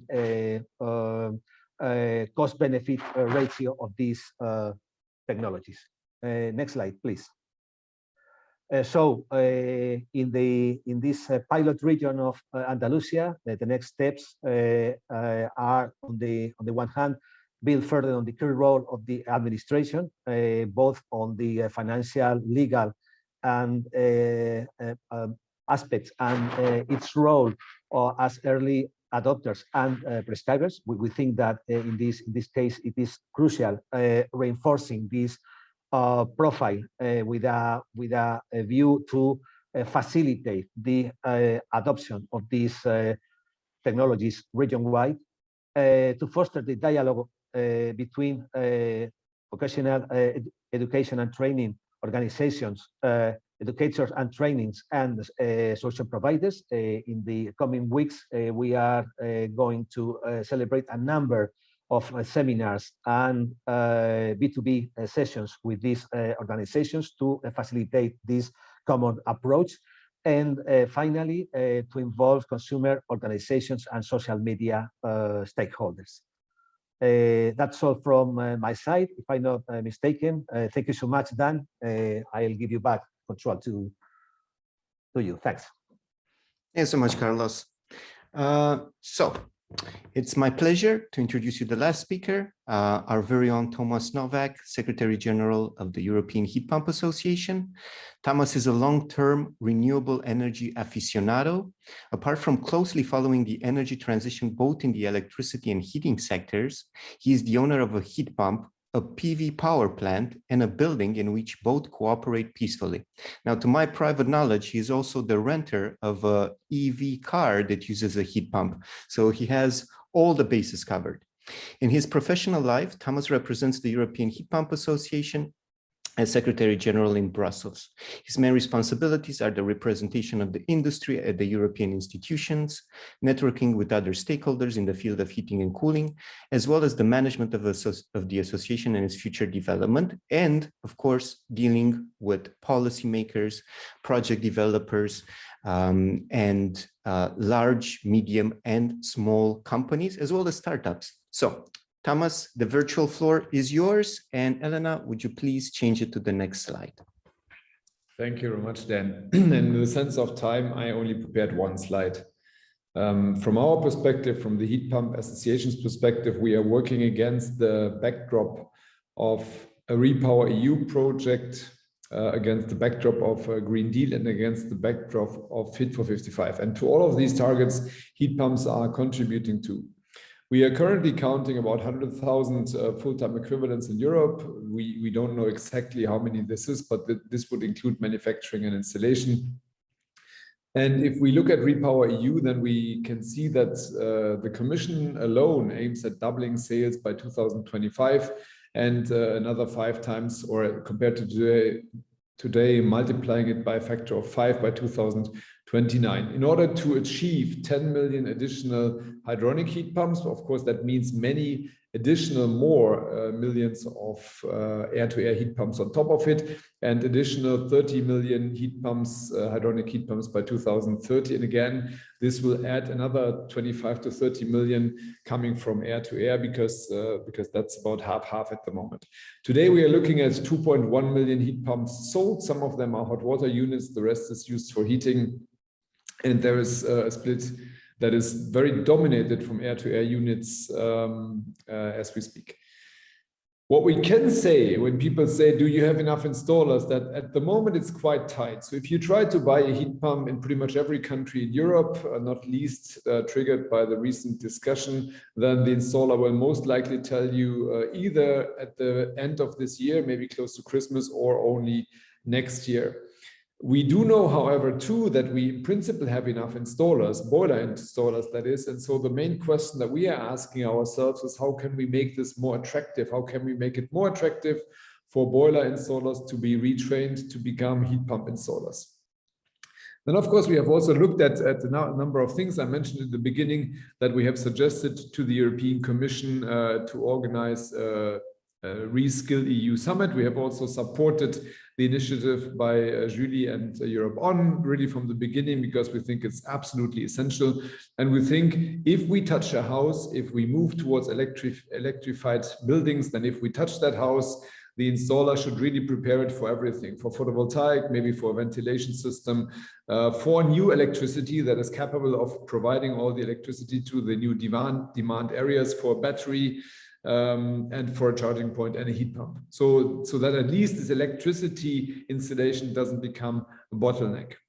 So what can the member states do? We think that they need campaigns like the ones that Julie has mentioned. We also agree that there is a bit of a structural aspect of craftsman skills not being as attractive as others, as going for study, for example. Personally, I would say if I would have had to take that decision again, I really think I could have imagined to move into becoming an installer. And the number of friends of my son who has just finished school actually doing that, they said, we don't need to go to study.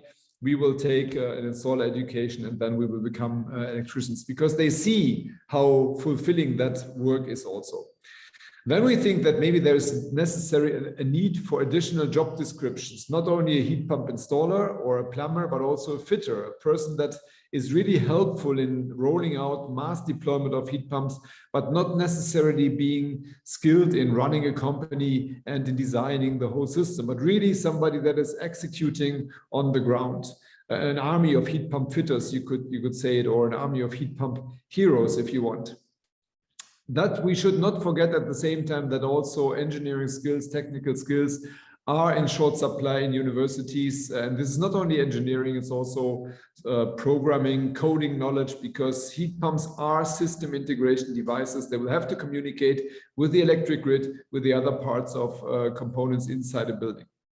On the EU level, since the beginning of the Renewable Energy Directive, for those not very familiar with the acronym bubble, the acronym is used in the bubble, RED is Renewable Energy Directive, and it's the third revision that we're discussing at the moment. So from the beginning, this directive has foreseen the need for skills and training, but the member states have actually found quite nice loopholes. They simply relabeled all their existing training activities into ready for also renewable energy, and then they were done. I think there is more work needed, and that's why we suggested to the EU, and rumor has it that there is going to be action based on it, that there should be an EU Reskill Summit or a Reskill EU, to use the same structure of these acronyms, summit in which the European Commission makes sure all the member states are on board in the understanding that there is a need for action and to overcome the structural problem that we have mentioned, and that this should be repeated annually or biannually to provide stock taking. Are we moving sufficiently fast? And then lastly, I'm an economist, so I do think that humans are not stupid. So if the cleanest solution is the economically most attractive one, then people will ask for it. And if a boiler installer gets a request for a new heat pump every other day, he will eventually start to think and say, oh, I need to retrain my team. I need to retrain myself. I have to build competence in order to cater to market demand.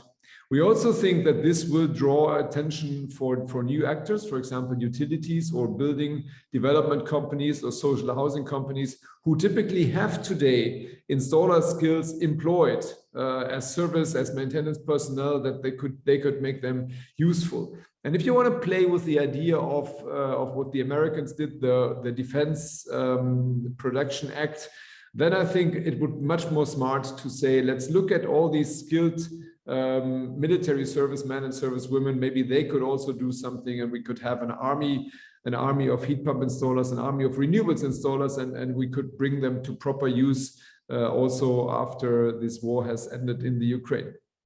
With that, I close, and I'm happy to engage in the panel discussion. Thank you. Thank you so much, Thomas. Thank you for changing the slide, Elena. I would ask the panelists to turn on their cameras, please. So we're running just a little bit behind schedule, but it is to be expected. We have experienced some problems related to Zoom. So I will blame Zoom. Having just listened to Thomas's very short presentation, which is appreciated, I would just have two questions. One of them is from the chat. It comes from Lily. She asks, there is a need for 100,000 FTEs in Europe.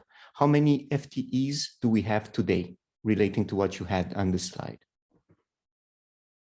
No, I think that's a misunderstanding. Then I didn't make myself clear. We have about 100,000 FTEs today. So if you say we want to double sales, then you double this number. Okay, so 100 FTEs today, double sales, then double the number. How much would you say time-wise that would take to double the number at the current? Well, very, very quickly, we can retrain boiler installers in about a week. So if you do that in 1 year, it will take 2% of capacity out of the market, but then you have it afterwards.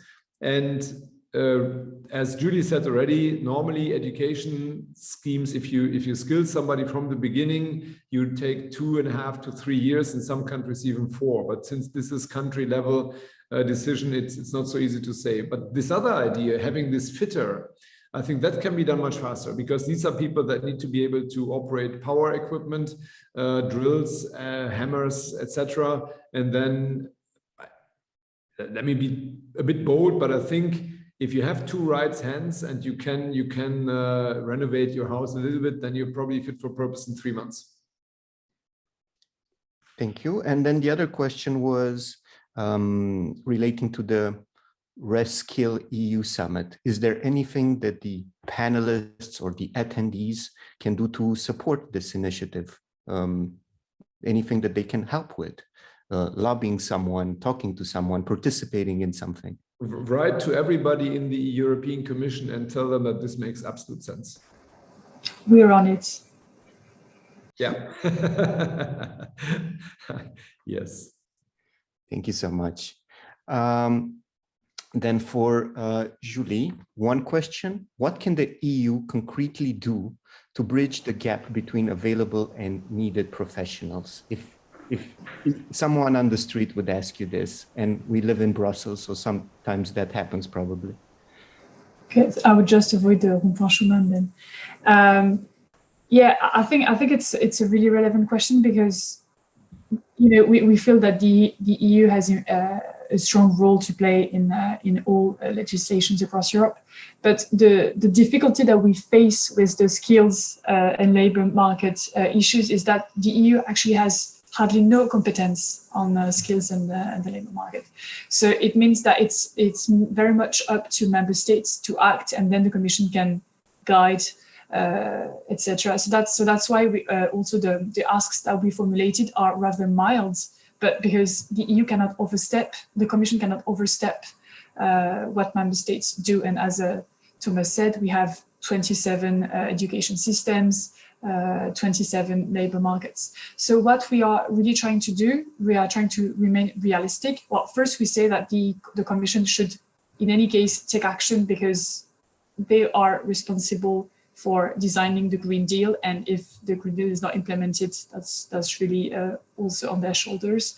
But then what we are trying to do is to use the Commission as a great way to put pressure on member states and guide them into identifying the right priorities. And I think that, again, this topic for the heat pump development, but really for the whole energy transition, it's a major opportunity to create many new jobs, which will be future-proof. As Thomas said, it will be local, it will be purposeful, it will be evolving, fast evolving. So there's a massive opportunity for all EU and national policymakers to act, and there's also a massive threat if nothing is done. Thank you so much, Julie. I was just taking some notes there. A question for Jan. I have to say that I really like the unit of learning outcomes. We probably will take that and include in our competency framework, if you don't mind. We have already included the example of bus league. Well, we tried to extract some of the knowledge from your deliverables there. So in a nutshell, could you explain to us again, what is the value of task-based unit of learning outcomes? Yeah, the core value is that it makes upskilling flexible. For example, if you have someone that is interested in becoming a heat pump installer, after a very short training of a few hours, they are already able to do some of the work properly skilled. And within the weeks, you can build up those competence set by adding more task-based unit of learning outcomes to their curriculum in order to make them more able to do the work. So instead of upskilling them 5 days in a consecutive order, you can spread the time of upskilling while they are already onboarding the sector and getting the work done. And that adds a lot of value because it's not only training, it's also get the practical feeling and get the practical experience. And for me, that's the most relevant value. The other one is the heat pump technology is evolving very fast. And there are a lot of new requirements, for example, for fuse box applications, for smart grid readiness. A lot of new topics are popping up, other refrigerants. And by using task-based unit of learning outcomes, you can pinpoint a development, create a small unit of learning outcome or a set of task-based learning outcomes around it, and publish a short upskilling training. And after following, it can directly be accredited and recognized so that you can see, I have a smart grid ambition. I need to have a smart grid ambition ready heat pump installer. That's it.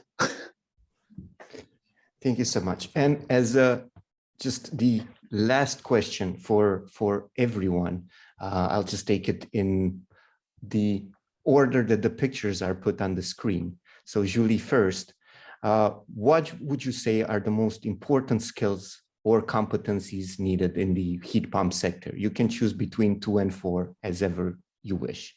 So the most important skills and competencies needed.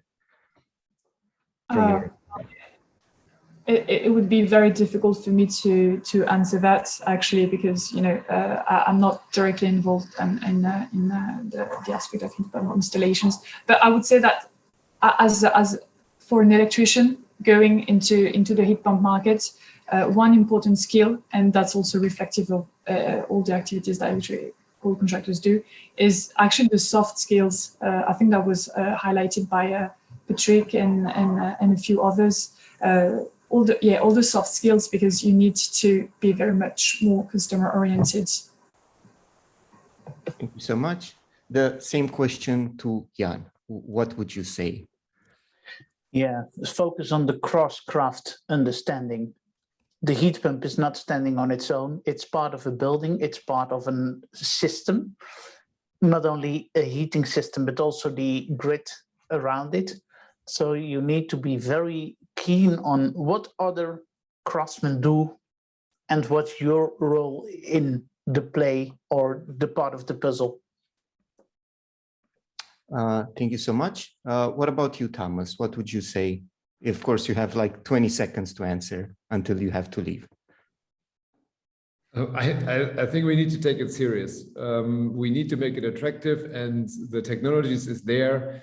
It is a great profession to work towards the energy transition, and I'm confident that we can make it. Thank you so much. And Carlos, what would you say to the same question? No questions. No, it's muted. Sorry. Thank you so much, Dan. I think maintenance is a key factor, which in most cases is overlooked. If we don't train sufficiently skilled profiles with high skills on maintenance, these profiles will not be accepted by the market.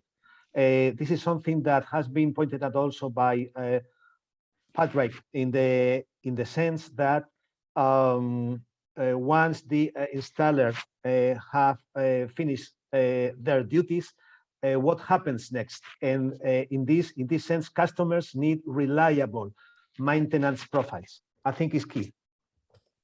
Thank you so much. And with that being said, thank you so much to all panelists that took part in our event today. I will just very quickly go through the next slides.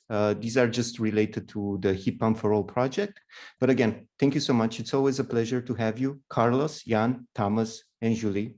And looking forward to having you at the next event. Thank you. Bye.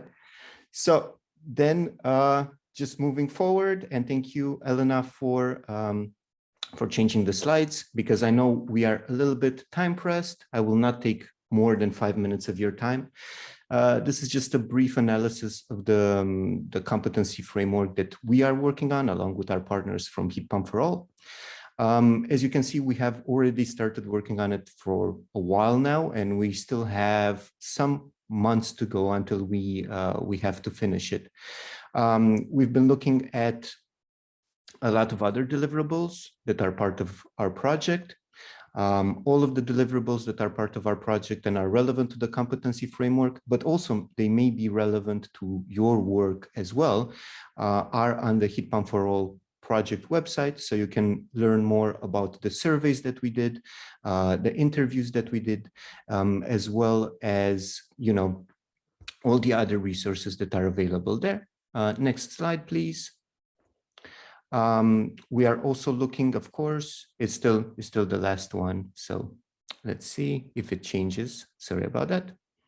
So we're also looking into, I'll just say it from memory. We're also looking into other projects from the field that can help us. So basically, we have looked at Bus League, that Jan has so kindly presented. We have looked at Craft Edu. We have looked at the NZEB Roadshow. Any other projects that you're working on and you think are good examples for our competency frameworks, you can very easily write me an email. We will take a look into them and we can include them in the deliverable. I think that there's a lot of work that is going on. So rather than having them a little bit dispersed, we try to include all of them in the deliverable. If you could go back one slide, because yeah, thank you so much. We have also looked into competency frameworks from a lot of other organizations. So for example, we looked at the OECD, we looked at the SHRM professional HR competency model. I think we are also looking internally in our own competency framework. These are all the ones that we looked on. We may find it useful to look into others, but again, we also thought that it would be useful to look into how other organizations are doing their competency frameworks. The next slide, please. And again, if you have any relevant examples that have caught your eye, or maybe even if your own organization has a competency framework that you think could be applied to this, again, I'm very happy to learn about it, and we would be very happy to include it, just to have as much information in one place as possible. The last thing is just the things that will be happening afterwards. So we're having workshops. This is one of them.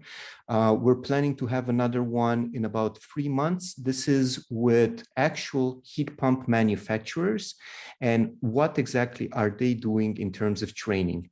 As you know, manufacturers do a lot of training activities, and we would like to see what they have learned during these activities to include in our competency framework.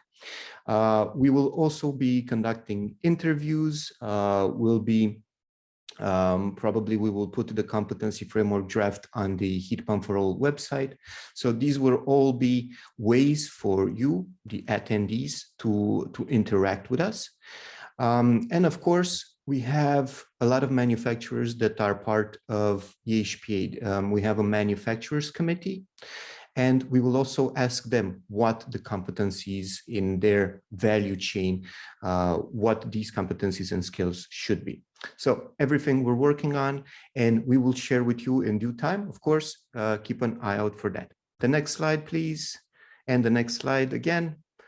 The best way to keep in touch with us, to learn about all the events that are happening, all these surveys that we are conducting, interviews, meetings with our members, and so on, is to follow one of our many social media or to just subscribe to our newsletter.